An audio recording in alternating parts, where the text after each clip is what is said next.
Offerings, a short Dvar Torah for Parashat Pinchas. When you close your eyes and imagine the work in Beit Hamikdash, what do you envision? I assume that the answers I get to this question depend a lot on who's being asked, but unless the offerings I'm discussing are plant-based, there is one thing I'd be surprised not to find. Offerings, and I hope this doesn't come as a shock to too many of you, include blood. Lots of it. This is no marginal issue that can be easily dismissed. Blood plays a major role in Avodat Hakorbanot, slaughtering, receiving, transporting, and throwing, without which the offer doesn't achieve atonement. Hadamhu bנפש יכפר. I don't think this is news to anyone. Animal offerings are a bloody business, excuse my French. Or at least that's how they're described in the Book of Offerings, the Book of Vayikra. Do you know where this isn't made clear? Throughout Bamidbar, and especially in our Parashah. Allow me to explain. Although Vayikra is Torat Cohanim and the first half of the book discusses many of the Korbanot in detail, a significant amount of them found their way into Sefer Bamidbar. In chapters 5 to 9, 15, 18, 23 to 25, 28, and 29, we're introduced to various Korbanot from livestock, including but not limited to those of the Nazir, Pesach, Bechor, festivals, and others.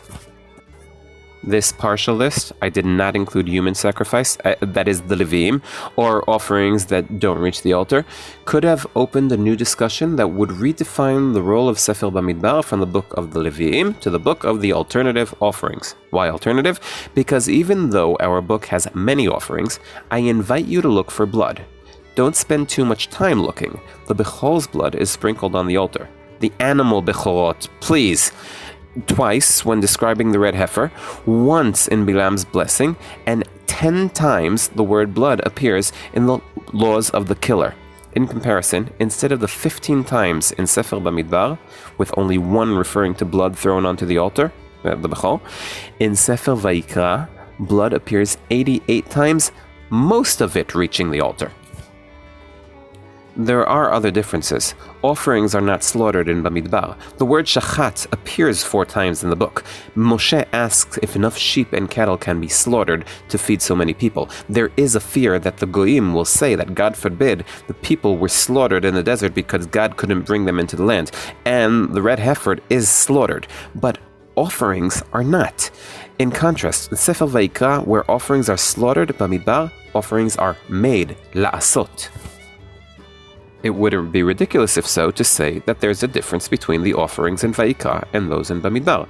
The question is, what difference and why? This is where I run into trouble. My answer is that I don't really know. I'd like to begin this discussion assuming that if Moshe is given a commandment in Sefer Vayikra, it won't change fundamentally in Bamidbar, certainly not without a new explicit command. If animal offerings include slaughtering in Vayikra, and Bamidbar has animal offerings, one assumes they're offered similarly unless different orders are spelled out. I want to say that the offerings are now not being described from the Kohanim's viewpoint, and indeed while describing the holiday offerings, no Kohanim are mentioned, but I'm not sure why. Does it have anything to do with Pinchas's Brit Shalom from the beginning of the Parashah? If so, why separate the 2 Parashiot with 3 other stories? Another census, the election of Yoshua and Tzlofchad's daughters. We'd also need to separate the holiday offerings from the rest of the book's offerings, but most of what we mentioned are recurring phenomena among all offering logs in the book, not only those in Parashat Pinchas. There are other questions. Why do we have to mention that the red heifer is slaughtered? What happened to the Kohanim? Are the plant offerings being preferred over the animal offerings? I don't have answers, at least not ones that satisfy me. But that's okay. As I said before, a good question opens a window to dozens of good answers and even more good discussions. What do you have to say? I'd really love to hear from you, because I'm Dovi Holtz, one who would love to hear from you, and Tanakh.